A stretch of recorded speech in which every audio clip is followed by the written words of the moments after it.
Hello everyone, welcome to all of you.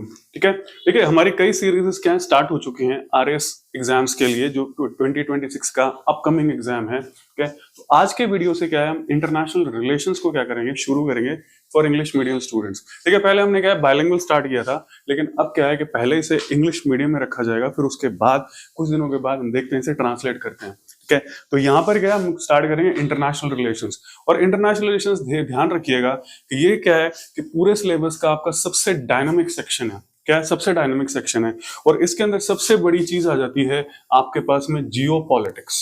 हम हर चीज को पढ़ेंगे, आपको इसको पढ़ना है जियो पॉलिटिक्स, और पढ़नी है जियो इकोनॉमिक्स। ठीक है, ये दो टर्म्स आपके लिए बहुत ज्यादा इंपॉर्टेंट हो जाती हैं। इन्हीं से क्या है आज इंटरनेशनल रिलेशंस क्या है डिसाइड हो रहे हैं, और आज कहा जा रहा है कि इकोनॉमिक ऑर्डर जो है वो क्या हो रहा है, चेंज हो रहा है, उसमें प्रॉब्लम्स आ रही हैं for due to the reason of tariffs. जो टैरिफ है उनकी वजह से। ठीक है, तो आज हम बात करते हैं इंटरनेशनल रिलेशंस के बारे में। तो पहले देख लेते हैं इसका सिलेबस क्या है, थोड़ा सा हम फिर से देख लेते हैं syllabus, what is actually the syllabus. तो ये क्या है, आपके पास में इंडिया एंड इंटरनेशनल अफेयर्स का सिलेबस आ जाता है। अब यहाँ पर एक चीज का ध्यान रखिएगा कि ये जो पॉइंट आपको दे रखा है, ये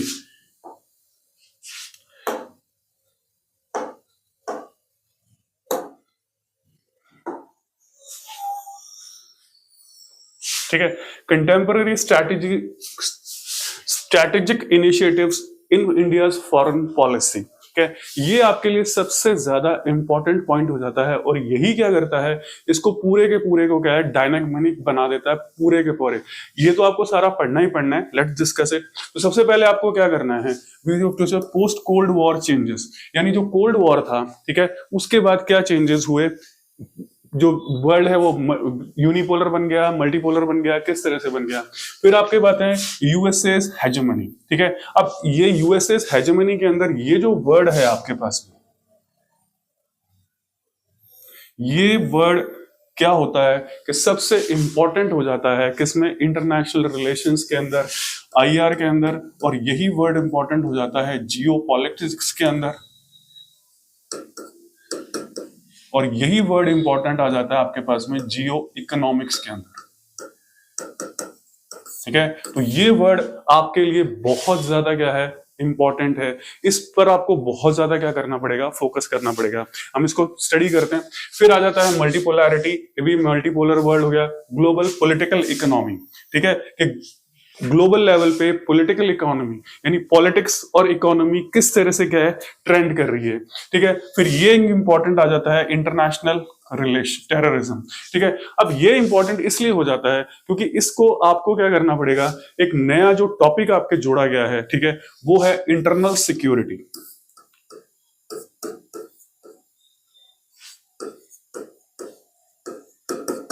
ठीक है, उसके साथ क्या करना पड़ेगा, इसको क्लब करके पढ़ना पड़ेगा। You have to study by clubbing this with international security, क्योंकि यहां पर क्या है, दो चीजें इंपॉर्टेंट हो जाती हैं, दो बहुत ही इंपॉर्टेंट फैक्टर्स काम करते हैं, जिनको बोलते हैं एक्टर्स। के कौन से एक्टर्स हैं जो इंटरनेशनल लेवल्स पर क्या करते हैं, काम करते हैं, इंपैक्ट करते हैं। तो उसमें आप पढ़ेंगे स्टेट एक्टर्स, ठीक है, और फिर पढ़ेंगे नॉन स्टेट एक्टर्स। ठीक है, नॉन स्टेट एक्टर्स पढ़ेंगे किसमें, सिक्योरिटी के अंदर। तो इंटरनेशनल रिलेशन टेररिज्म जब भी आप पढ़ रहे हैं, तो आपको इसको क्या है, इंटरनेशनल सिक्योरिटी के साथ क्या करना पड़ेगा, क्लब करना पड़ेगा, तब आप इसे ज्यादा अच्छी तरीके से क्या करेंगे, पढ़ पाएंगे।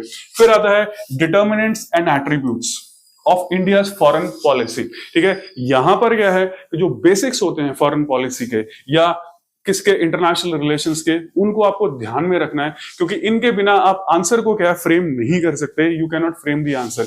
आप लिख देंगे कि ठीक है I2U2 क्या होता है, but what actually impacts India, India इस I2U2 गए क्यों, क्या जरूरत थी, किस तरह से इंडिया को इंपैक्ट करेगा, क्या इंडिया इससे क्या है प्रॉफिट ले सकता है। ठीक है, ये इंपॉर्टेंट चीज हो जाती है।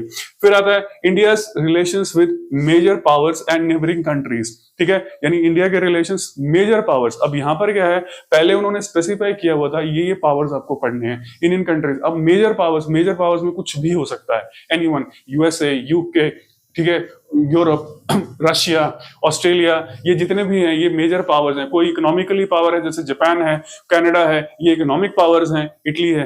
अब दूसरे क्या है, स्ट्रेटेजिक पावर्स हैं, उनके पास में क्या मिलिट्री स्ट्रेंथ है, किसी के पास में क्या टेक्नोलॉजिकल स्ट्रेंथ है, तो उस तरह से किसी के पास में रिसोर्स स्ट्रेंथ है, तो वो पावर्स होती हैं। यहाँ पर ये नहीं है कि आप स्पेसिफाई करेंगे कि किसी के पास मिलिट्री पावर है तो हम उसकी बात कर रहे हैं, किसी के पास इकोनॉमिक पावर है तो हम उसकी बात कर रहे हैं। We are this becomes an whole encompassing top वो सब्जेक्ट, ठीक है, कहीं हर तरह की पावर्स के बारे में। और ये एक सबसे बड़ा इंपॉर्टेंट भी क्या आता है, इंडियन डायस्पोरा, यानी भारत के प्रवासी जो भारत से बाहर रह रहे हैं, उनकी जो डिप्लोमेसी है, ठीक है, वो कितनी इंपॉर्टेंट करती है। फिर कल्चरल डिप्लोमेसी, ठीक है, संस्कृति यानी कल्चर से जो डिप्लोमेसी जा रही है, ठीक है, हमारे कल्चरल जो डेलीगेशंस हैं वो दूसरे देशों में जाते हैं, दूसरे देशों के कल्चरल डेलीगेशंस इंडिया में आते हैं, तो वो किस तरह से कर रहे हैं। फिर India role in these organisations, तो ये स्पेसिफिक है।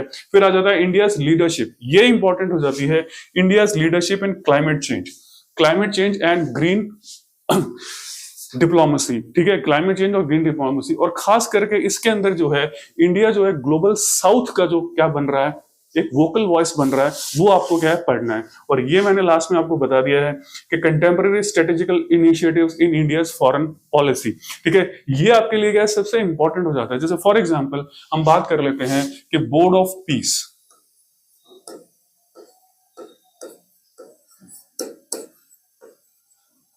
ठीक है, जो यूएस प्रेसिडेंट के द्वारा गाजा को क्या है रीडेवलप करने के लिए या गाजा को करने के लिए जो बनाया गया है, उसमें क्या है लेटेस्ट में इंडिया ने क्या है एज एन ऑब्जर्वर ज्वाइन किया है, क्या है ऑब्जर्वर ज्वाइन किया है, ठीक है। तो ये इंपॉर्टेंट आ जाता है कि यहां पर कहीं भी आप देखेंगे बोर्ड ऑफ पीस नहीं लिखा हुआ है, बट ये क्या है इंडिया का एक स्ट्रेटेजिक इनिशिएटिव है जो हमने यहां पर लिया है। अब उसमें कई चीजें आ सकती हैं, वो और आ सकती हैं, भी पाकिस्तान भी उसके अंदर है और है, तो वो एक अलग चीज है, वो हम जब इसको डिटेल में करेंगे तब बात करेंगे। दूसरा एक लेटेस्ट में इनिशिएटिव आता है, वो आता है पैक्स सिलिका,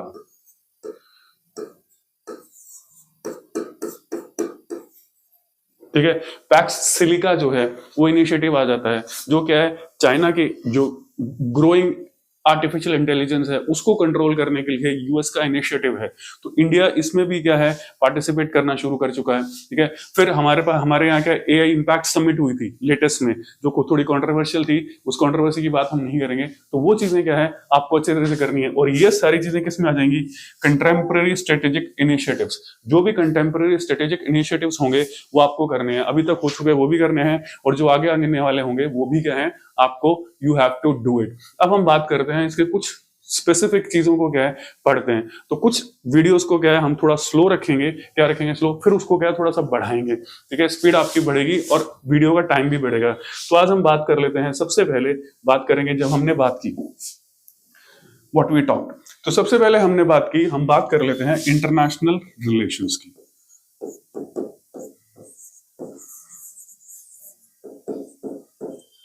ठीक है, अब यहां पर देखिए दो वर्ड्स आपके पास में आ रहे हैं, क्या आ रहे हैं, इंटरनेशनल और रिलेशंस। ठीक है, अब इन दो वर्डों का अलग अलग मीनिंग और अलग अलग इंपॉर्टेंस क्या है वो आपको समझ में आना चाहिए, तभी आप क्या है इसको समझ पाएंगे कि इंटरनेशनल रिलेशंस एक्चुअल में होते क्या हैं। और दूसरी चीज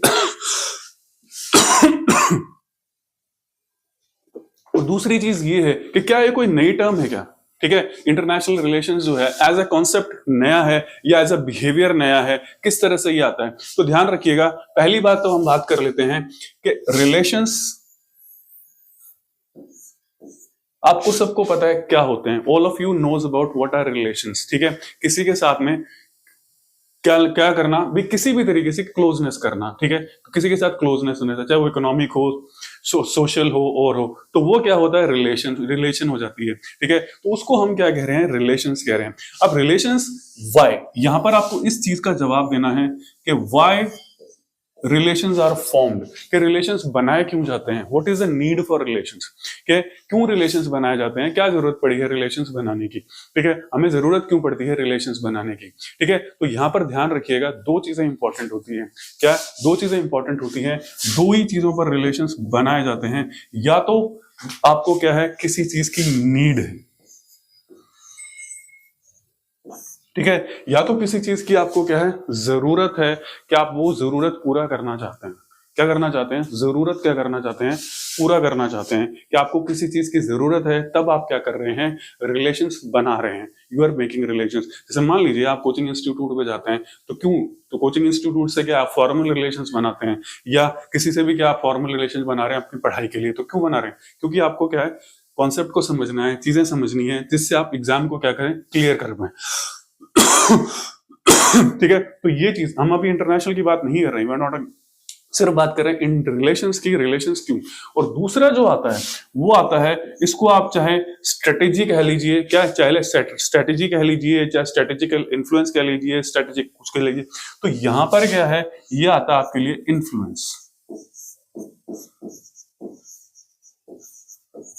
क्लियर, आप क्या बनाना चाहते हैं, इन्फ्लुएंस बनाना चाहते हैं, प्रभाव बढ़ाना चाहते हैं, तो भी क्या है, आपको क्या करना पड़ेगा, रिलेशंस बनाने पड़ेंगे, you have to create relations. तो रिलेशंस बनाने में, तो ये दो चीजें जो होती हैं, ये रिलेशंस के बिल्कुल सेंटर के अंदर आती हैं।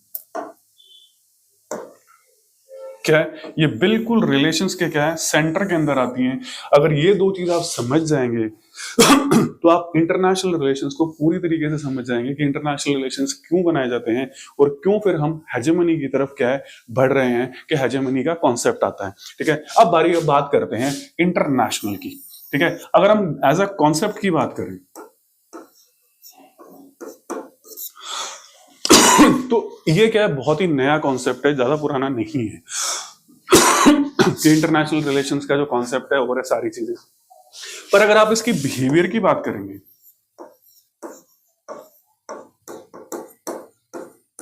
ठीक है, या ये कब से प्रेजेंट है उसकी बात करेंगे, तो ये क्या है, हमेशा से प्रेजेंट है।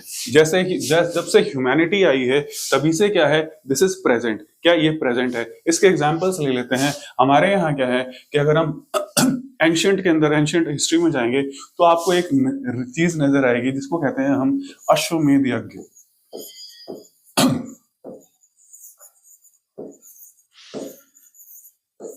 ठीक है, अब अश्वमेध यज्ञ क्या था, व्हाट इज अश्वमेध यज्ञ। तो अश्वमेध यज्ञ वही है जिसकी हमने बात की, इन्फ्लुएंस की।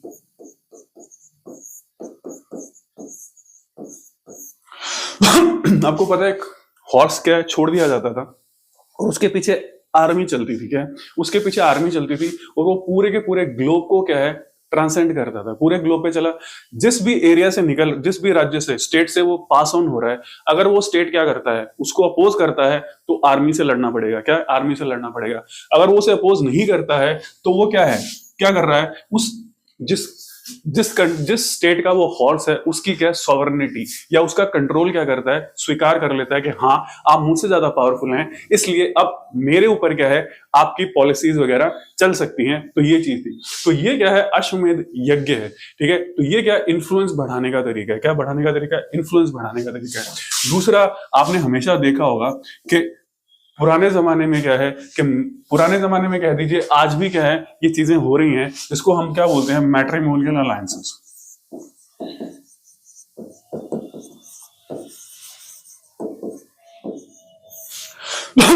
ठीक है, तो राजाओं में क्या है, एक राज्य का राजकुमार और दूसरे की क्या, प्रिंसेस के बीच में क्या है, शादियां हुआ करती थी, क्या है, शादियां हुआ करती थी, जिससे क्या होता था, उनकी जो बॉन्डिंग होती थी, उनका इन्फ्लुएंस क्या है, बढ़ता था। तो ये ध्यान रखिएगा, ये वहां पर भी है, और इसका स्टार्क एग्जांपल है बॉम्बे।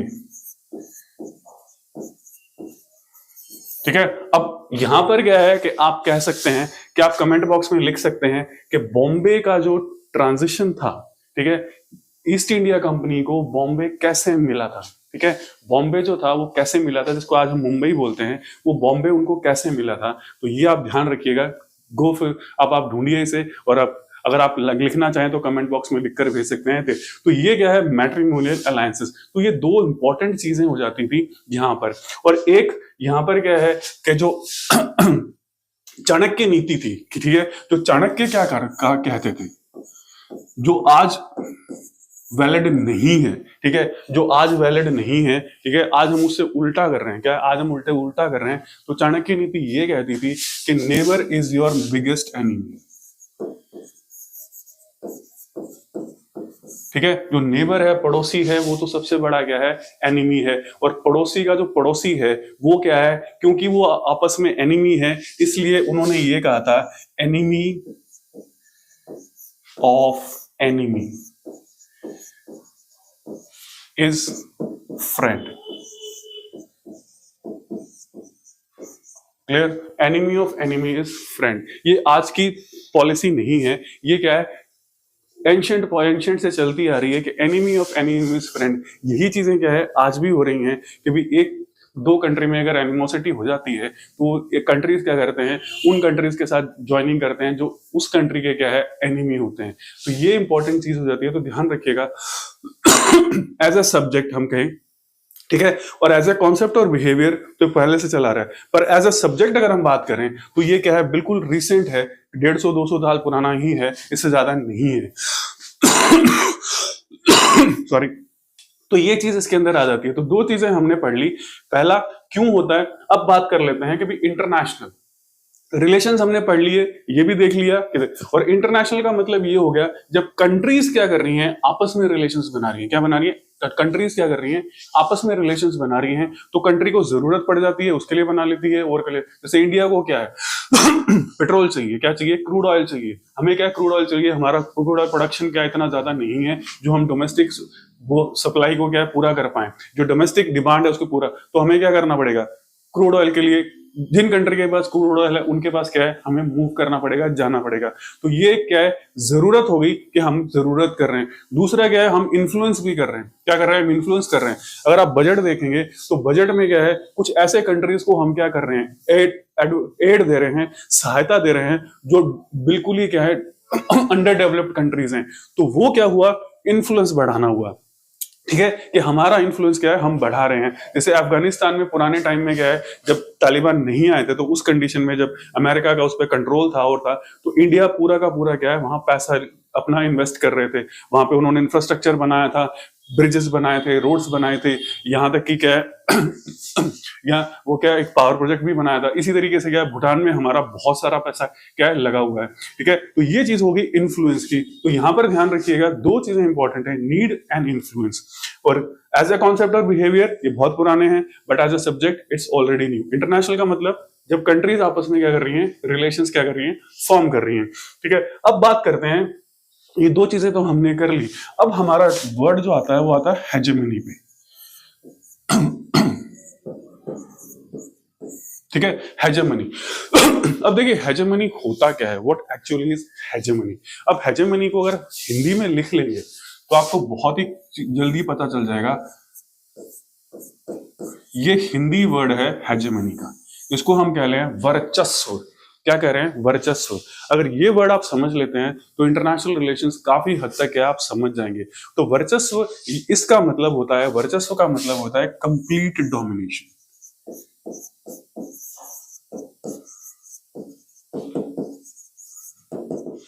ठीक है, यानी आप क्या चाहते हैं कि भाई कंप्लीट आपका डोमिनेशन हो, आपकी चले। ठीक है, हर तरफ से क्या है, आपकी चले, आपका डोमिनेशन होना चाहिए। ये चीज क्या है, इस वर्ड का ये मतलब है कि हमारी कंडीशंस हो, हमारी शर्तें हो, हमारे वो भी हम सारे रूल्स और रेगुलेशंस भी क्या है हम सेट करें, और हमारी क्या है सब कोई माने। ठीक है, तो इसका स्टार्क एग्जांपल था वेनेजुएला। वेनेजुएला के अंदर जो अमेरिकन ठीक है ऑपरेशन किया गया था, वेनेजुएला में जो अमेरिकन ऑपरेशन किया गया था, मदुरो को वहां से क्या है अरेस्ट करने का जो ऑपरेशन था, वो इसी का एक पार्ट था हेजेमनी का, कि हमें क्या चाहिए, वेनेजुएला के ऑयल सेक्टर का कंट्रोल चाहिए, जो ऑयल रिजर्व्स हैं उनका कंट्रोल चाहिए। तो यही चीज आपके पास में यहां पर आती है। तो ये एक वर्ड आ जाता है हेजेमनी, कंप्लीट डोमिनेंस। हम अब यहां ध्यान रखिएगा कि ये वर्ड खाली आईआर में नहीं काम करता है। ठीक है, ये खाली आईआर में काम नहीं करता है, ये लाइफ की हर फील्ड में क्या कर रहा है, काम कर रहा है, in every field of life. अगर आप इकोनॉमी देख लें, क्या करें, इकोनॉमी देख लें तो टैरिफ्स क्या है, इसी का एक पार्ट है। क्या है, टैरिफ्स क्या है, इसी का एक पार्ट है कि अगर आप हमारी बात नहीं मानेंगे तो हम आप पर क्या करेंगे, टैरिफ लगा देंगे। क्या कर देंगे, टैरिफ लगा देंगे। और दूसरा, जो बिजनेसेस होते हैं, ठीक है, बिजनेसेस होते हैं वो भी क्या करते हैं, हेजेमनी की तरफ जाते हैं। ठीक है, जो मल्टीनेशनल कंपनीज होती हैं या बड़ी कंपनीज होती हैं जिनके पास पावर होती है, फाइनेंशियल पावर होती है, जिनके पास दूसरी पावर्स होती हैं, तो वो क्या करती है कि छोटी जितनी भी कंपनीज होती हैं उनको क्या थ्रेट करती है कि या तो आप हमारे साथ जुड़ जाइए, अमेलगमेट कर दीजिए हमारे अंदर, या otherwise we will destroy you, तो या हम आपको क्या करेंगे, डिस्ट्रॉय कर देंगे। तो आपने नेचुरली देखा होगा कि कंपनी शुरू में तो क्या करती हैं, नहीं मानती, फिर धीरे धीरे क्या है उन कंपनीज के साथ ज्यादा टाइप करती हैं या फिर उनके साथ क्या है जुड़ जाती हैं, तो एक बड़ा कॉन्ग्लोमरेट खड़ा हो जाता है, एक बड़ी कंपनी खड़ी हो जाती है। तो ये हो गया इकोनॉमिक्स। फिर आता पॉलिटिक्स। ठीक है, फिर आता है पॉलिटिक्स। तो पॉलिटिक्स में भी क्या है, हेजेमनी होती है कि भी एक पॉलिटिकल पार्टी ये चाहती है कि सारा का सारा पावर क्या हो, उसके हाथ में हो, क्या हो, उसके हाथ में हो। ठीक है, यानी दूसरी पॉलिटिकल पार्टी को हमें क्या है, खत्म करना है ताकि कंट्रोल क्या है, हमारा रहे। इसी तरीके से क्या है, ये वर्ड जो है हेजेमनी हर फील्ड में क्या करता है, कवर ऑन करता है। ठीक है, तो ये क्या है, इंपॉर्टेंट हो जाता है आपके लिए हेजेमनी। और यहीं पर क्या काम करती है, दो इंपॉर्टेंट टर्म्स काम करते हैं जिनको हम बोलते हैं जियो पॉलिटिक्स एंड जियो इकोनॉमिक्स। ठीक है, जियो पॉलिटिक्स एंड जियो इकोनॉमिक्स। इनका मतलब सिंपल ये होता है कि पॉलिटिक्स के रूल्स एंड रेगुलेशंस जब आप ज्योग्राफी से कनेक्ट कर देते हैं, क्या कर देते हैं, ज्योग्राफी से कनेक्ट कर देते हैं, तो उसको हम क्या कह देते हैं, जियो पॉलिटिक्स कह देते हैं। ठीक है, हम इसको क्या है अभी सिर्फ थोड़ा सा समझ रहे हैं, नेक्स्ट वीडियो में क्या है इन चीजों को अच्छी तरह से समझेंगे ताकि क्या है आप इंटरनेशनल रिलेशंस को बहुत अच्छे से समझ आए। ठीक है, तो ध्यान रखिएगा, जियो पॉलिटिक्स का मतलब सिंपल ये है कि पॉलिटिक्स के रूल्स एंड रेगुलेशंस जो हैं, जो जब जियोग्राफी से कनेक्ट हो जाते हैं या ज्योग्राफी के रिसोर्सेज जो हैं वो पॉलिटिक्स को क्या करते हैं, इन्फ्लुएंस करना शुरू करते हैं, या ज्योग्राफी एक फैक्टर बन जाती है इंटरनेशनल पॉलिटिक्स के अंदर। ठीक है, तो तब क्या कहते हैं, उसको क्या कहते हैं, जियो पॉलिटिक्स। और इसी तरीके से क्या है कि अगर इंटरनेशनल रिलेशंस में या ग्लोबल स्केल पर ज्योग्राफी के साथ इकोनॉमिक्स अटैच हो जाती है, ठीक है, जब हम इकोनॉमिकली काम करना शुरू कर देते हैं, पॉलिटिक्स से थोड़ा मूव करके क्या करते हैं, इकोनॉमिकली काम करना शुरू कर देते हैं, काम वही है, हमें करना क्या है, we have to create hegemony. ठीक है, हमें हेजेमनी ही चाहिए, क्या है, हेजेमनी ही चाहिए। और इसका सबसे बड़ा एग्जांपल है डिमांड ऑफ ग्रीनलैंड।